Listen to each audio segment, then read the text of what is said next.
ಕೇಂದ್ರ ಬಜೆಟ್ ಭವಿಷ್ಯವನ್ನ ನಿರ್ಮಿಸೋದಕ್ಕಿಂತ ಹೆಚ್ಚಾಗಿ ಹೆಡ್ಲೈನ್ ಆಗುವ ಉದ್ದೇಶದ ದಾಖಲೆ ಮಾತ್ರವಾಗಿದೆಯಾ? 12 ಲಕ್ಷದವರೆಗೆ ತೆರಿಗೆ ವಿನಾಯಿತಿ ಎನ್ನುವಾಗ ಅದರ ಲಾಭ ಪಡೆಯೋಕೆ ಅಷ್ಟನ್ನ ಸಂಪಾದಿಸುವ ಎಷ್ಟು ಮಂದಿ ದೇಶದಲ್ಲಿದ್ದಾರೆ? ಮದರಸಾ ಶಿಕ್ಷಣದ ಬಜೆಟ್ ಅನ್ನ 57% ಕಡಿತಗೊಳಿಸಿರುವಾಗ ಇದು ಸಬ್ಕಾ ಸಾಥ್ ಸಬ್ಕಾ ವಿಕಾಸ್ ಆಗತ್ತಾ? ಭೇಟಿ ಬಚಾವೋ ಭೇಟಿ ಪಡಾವೋ ಬಜೆಟ್ ಅನ್ನ ಕಡಿಮೆ ಮಾಡಲಾಗಿರುವುದನ್ನ ನೋಡಿದ್ರೆ ಇದು ಘೋಷಣೆ ಮಾತ್ರವಾಗಿತ್ತೇ ಹೊರತು ಬೇರೇನೂ ಅಲ್ಲ ಅನ್ನೋದು ಸ್ಪಷ್ಟ ಅಲ್ವಾ? ನರೇಗಾ ಗ್ರಾಮೀಣ ಭಾರತದ ಬೆನ್ನೆಲುಬು ಅಂತ ಹೇಳುವ ಸರ್ಕಾರ ಬಜೆಟ್ನಲ್ಲಿ ಯಾವುದೇ ಹೆಚ್ಚಳ ನೀಡದೇ ಇರುವುದು ನಾಚಿಕೆಗೇಡಿನ ಸಂಗತಿ ಅಲ್ವಾ? ಇಂತಹ ಗಂಭೀರ ಪ್ರಶ್ನೆಗಳನ್ನ ಎತ್ತಿದವರು ಸಮಾಜವಾದಿ ಪಕ್ಷದ ಸಂಸದೆ ಇಕ್ರಾ ಚೌಧರಿ. ಅವರು ಫೆಬ್ರವರಿ 10ರಂದು ಲೋಕಸಭೆಯಲ್ಲಿ ಮಾಡಿದ ಭಾಷಣದಲ್ಲಿ ತಮ್ಮ ಕೈರಾನ ಲೋಕಸಭಾ ಕ್ಷೇತ್ರವನ್ನ ನಿರ್ಲಕ್ಷಿಸಲಾಗಿದೆ ಅನ್ನೋ ವಿಷಯವನ್ನ ಪ್ರಸ್ತಾಪಿಸಿದ್ದಾರೆ. ಕೇಂದ್ರ ಬಜೆಟ್ನಲ್ಲಿ ಈ ಪ್ರದೇಶದ ವಿವಿಧ ಬೇಡಿಕೆಗಳನ್ನ ಸೇರಿಸುವಂತೆ ಅವರು ಮನವಿ ಮಾಡಿದ್ದಾರೆ ಮತ್ತು ಕೈರಾನ ಮೂಲಭೂತ ಅಭಿವೃದ್ಧಿ ಯೋಜನೆಗಳಿಂದ ಯಾಕೆ ವಂಚಿತವಾಗ್ತಿದೆ ಅಂತ ಸರ್ಕಾರವನ್ನ ಕೇಳಿದ್ದಾರೆ.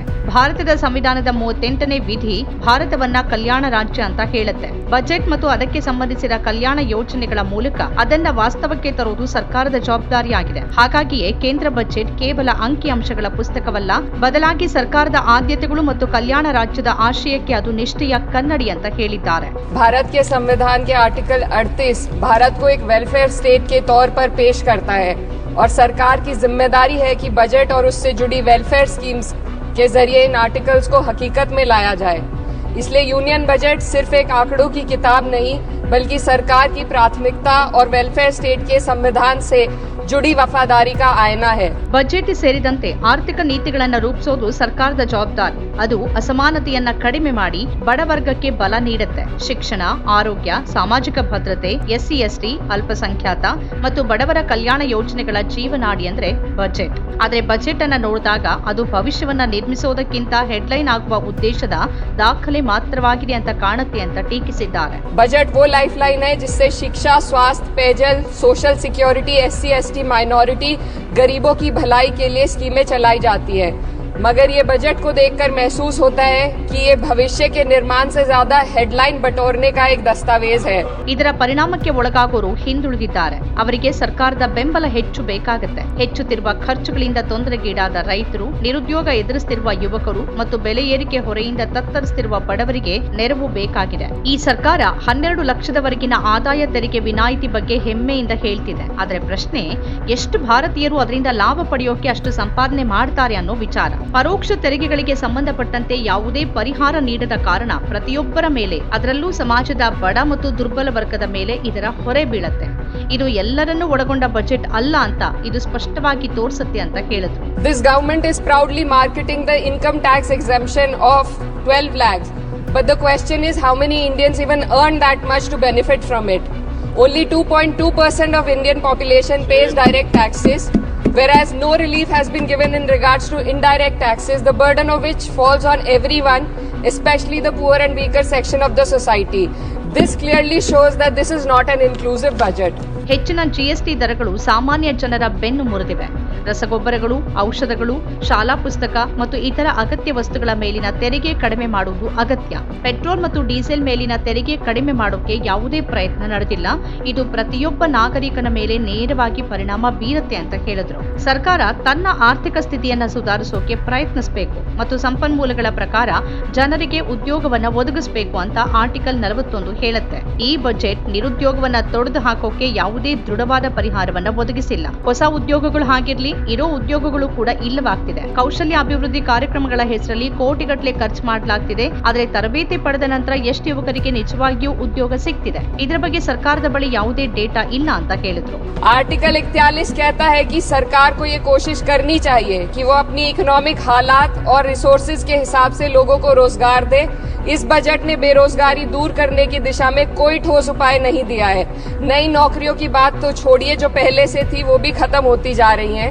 स्किल डेवलपमेंट प्रोग्राम के नाम पर करोड़ों खर्च किए जा रहे हैं, मगर सवाल ये है कि ट्रेनिंग लेने के बाद कितने नौजवानों को असल में नौकरी मिल रही है. सरकार के पास इसका भी कोई आंकड़ा नहीं है।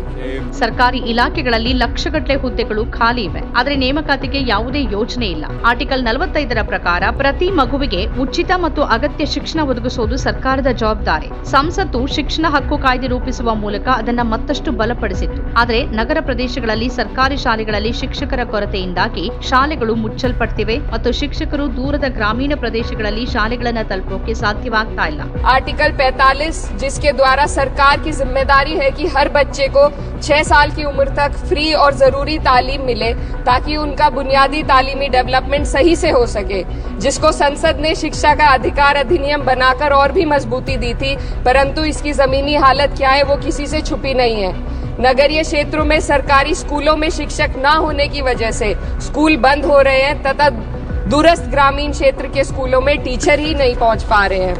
ಡಿಜಿಟಲ್ ಇಂಡಿಯಾ ಮತ್ತು ಎಐ ಮೂಲಕ ಶಿಕ್ಷಣವನ್ನ ವ್ಯವಸ್ಥೆಗೊಳಿಸಲಾಗುತ್ತೆ ಅಂತ ಸರ್ಕಾರ ಹೇಳ್ತಿದೆ, ಆದರೆ ವಾಸ್ತವ ಹೀಗಿದೆ ಅಂತ ಹೇಳಿದ್ರು. ಉತ್ತರ ಪ್ರದೇಶದಲ್ಲಿ ಕೇವಲ 22% ಸರ್ಕಾರಿ ಶಾಲೆಗಳಲ್ಲಿ ಮಾತ್ರ ಕಂಪ್ಯೂಟರ್ಗಳಿವೆ. ನನ್ನ ಸಂಸದೀಯ ಕ್ಷೇತ್ರ ಕೈರಾನದಲ್ಲಿ ಅನೇಕ ಸರ್ಕಾರಿ ಶಾಲೆಗಳಲ್ಲಿ ಶಿಕ್ಷಕರಿಲ್ಲ. ಹಣದ ಕೊರತೆಯಿಂದಾಗಿ ಅವನ್ನ ಮುಚ್ಚಲಾಗಿದೆ ಮತ್ತು ಮದರಸಾ ಶಿಕ್ಷಣದ ಬಜೆಟ್ ಅನ್ನ 57% ಕಡಿತಗೊಳಿಸಲಾಗಿದೆ. ಇದು ಸಬ್ಕಾ ಸಾಥ್ ಸಬ್ಕಾ ವಿಕಾಸ್ ಆಗಿದೆಯಾ ಅಂತ ಇಕ್ರಾ ಚೌಧರಿ ಪ್ರಶ್ನಿಸಿದ್ರು. सरकार कह रही है कि डिजिटल इंडिया और एआई से तालीम का इंतजाम होगा, मगर जरा जमीन पर देखिए, उत्तर प्रदेश में सिर्फ 22% सरकारी स्कूलों में कंप्यूटर है। मेरे संसदीय क्षेत्र कैराना में कई सरकारी स्कूल शिक्षक न होने की वजह से बंद हैं और मदरसा एजुकेशन के बजट में 57% की कटौती कर दी गई है। क्या यही सबका साथ सबका विकास है? ಅದೇ ರೀತಿಯಲ್ಲಿ ವೈದ್ಯರಿಲ್ಲದ ಆಸ್ಪತ್ರೆಗಳಿವೆ. ಸಂವಿಧಾನದ 47ನೇ ವಿಧಿ ಉತ್ತಮ ಆರೋಗ್ಯ ಮತ್ತು ಜೀವನ ಮಟ್ಟ ಸುಧಾರಿಸುವ ಅಗತ್ಯವನ್ನ ಒತ್ತಿ ಹೇಳುತ್ತೆ. ಜನರ ಆರೋಗ್ಯ ಮತ್ತು ಯೋಗಕ್ಷೇಮವನ್ನ ಸುಧಾರಿಸೋಕೆ ಅಗತ್ಯ ಕ್ರಮಗಳನ್ನ ತೆಗೆದುಕೊಳ್ಳೋದು ಸರ್ಕಾರದ ಜವಾಬ್ದಾರಿಯಾಗಿದೆ. ಆದರೆ ವಾಸ್ತವ ಏನು ಅಂತಂದ್ರೆ ಈ ಬಜೆಟ್ನಲ್ಲಿ ಕೇವಲ 2% ಮಾತ್ರ ಸಾಮಾನ್ಯ ಜನರನ್ನ ತಲುಪುತ್ತೆ. ಶಾಮ್ಲಿ ಜಿಲ್ಲೆಯಲ್ಲಿ 84 ವೈದ್ಯರ ಹುದ್ದೆಗಳಿಗೆ ಒಪ್ಪಿಗೆ ಕೊಡಲಾಗಿದೆ, ಆದರೆ ಕೇವಲ 29 ವೈದ್ಯರು ಮಾತ್ರ ಅಲ್ಲಿದ್ದಾರೆ ಮತ್ತು ಒಬ್ಬ ಸ್ತ್ರೀರೋಗ ತಜ್ಞರು ಮಾತ್ರ ಇದ್ದಾರೆ ಅಂತ ವಿವರಿಸಿದ್ರು. आर्टिकल 47 अच्छी सेहत और जिंदगी के स्टैंडर्ड को बेहतर बनाने की आवश्यकता पर जोर देता है। राज्य की जिम्मेदारी है कि लोगों की सेहत और उनके वेलबींग को बेहतर करने के लिए जरूरी कदम उठाए, लेकिन हकीकत यह है कि इस बजट का सिर्फ 2% ही आम जनता तक पहुंच पाता है।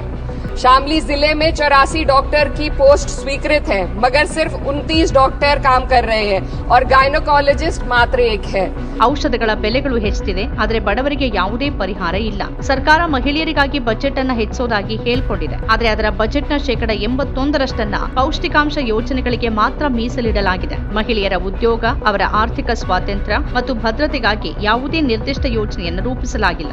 ಭೇಟಿ ಬಚಾವೋ ಭೇಟಿ ಪಡಾವೋ ಬಜೆಟ್ ಅನ್ನ ಕಡಿಮೆ ಮಾಡಲಾಗಿದೆ. ಇದು ಕೇವಲ ಘೋಷಣೆ ಆಗಿತ್ತೇ ಹೊರತು ಬೇರೇನೂ ಅಲ್ಲ ಅನ್ನೋದನ್ನ ಸ್ಪಷ್ಟಪಡಿಸುತ್ತೆ ಅಂತ ಟೀಕಿಸಿದ್ರು. दवाइयों की कीमतें बढ़ती जा रही हैं, मगर गरीबों के लिए कोई राहत नहीं है। सरकार ने महिलाओं के लिए बजट बढ़ाने का दावा किया, मगर 81% इसका बजट सिर्फ पोषण योजनाओं में डाला गया है। महिलाओं के रोजगार, उनके इकोनॉमिक इंडिपेंडेंस और सुरक्षा के लिए कोई ठोस योजना नहीं बनाई है। बेटी बचाओ बेटी पढ़ाओ का बजट घटा दिया गया, जिससे साफ है कि ये सिर्फ नारेबाजी थी और कुछ नहीं।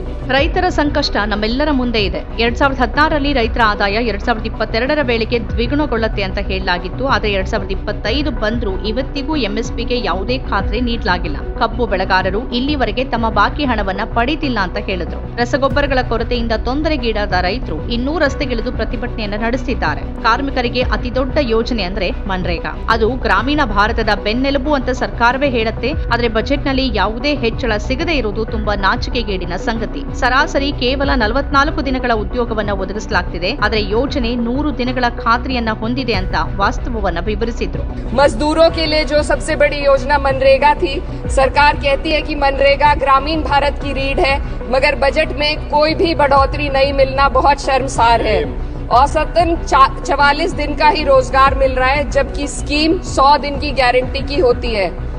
ಭಾರತೀಯ ರೈಲ್ವೆ ದೇಶದ ಜನರ ಜೀವನಾಡಿಯಾಗಿದ್ದು ಇಲ್ಲಿನ ಜನರ ಆರ್ಥಿಕ ಮತ್ತು ಸಾಮಾಜಿಕ ಜೀವನ ಅದರಿಂದಾನೇ ನಡೀತಿದೆ. ನನ್ನ ಸಂಸದೀಯ ಕ್ಷೇತ್ರವಾದ ಕೈರಾನದ ರೈಲ್ವೆಗೆ ಸಂಬಂಧಿಸಿದ 2 ಬೇಡಿಕೆಗಳು ಬಹಳ ದಿನಗಳಿಂದ ಬಾಕಿ ಇದೆ ಅಂತ ಹೇಳಿದ್ರು.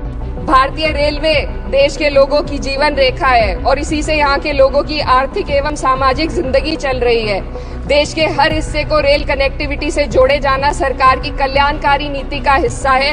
मेरे संसदीय क्षेत्र कैराना के रेलवे से जुड़ी 2 मांगे लंबे समय से लंबित है. दिल्ली शामली सहारनपुर रेल लाइन का दोहरीकरण और पानीपत शामली मेरठ लाइन का सर्वे अति शीघ्र ही कराए जाने की बहुत पुरानी मांग को बजट में शामिल किया जाना चाहिए. ದೇಶಾದ್ಯಂತ ವಿದ್ಯುತ್ ದರ ತುಂಬಾ ಅಸಮಾನವಾಗಿವೆ. ಉತ್ತರ ಪ್ರದೇಶದಲ್ಲಿ ಈ ದರಗಳು ತುಂಬಾ ಹೆಚ್ಚಿವೆ. ದೇಶಾದ್ಯಂತ ಏಕರೂಪದ ವಿದ್ಯುತ್ ದರಗಳನ್ನು ಜಾರಿಗೆ ತರೋಕೆ ಅವಕಾಶ ನೀಡಬೇಕು. ಪ್ರತಿ ಮನೆಗೆ ವಿದ್ಯುತ್ ಪೂರೈಸೋಕೆ ಯೋಜನೆಯಲ್ಲಿ LT ಲೈನ್ಗಳನ್ನು ಹಾಕುವ ನಿಬಂಧನೆ ಸೇರಿಸಬೇಕು ಅಂತ ಅವರು ಒತ್ತಾಯಿಸಿದ್ರು. देश भर में बिजली की दरें बेहद असमान है. उत्तर प्रदेश में ये दरें बहुत ज्यादा है. देश भर में एक समान बिजली दरें लागू करने का प्रावधान किया जाए. रिवैम्प योजना में हर घर तक बिजली पहुंचाने के लिए LT लाइन बनाने का प्रावधान भी जोड़ा जाए.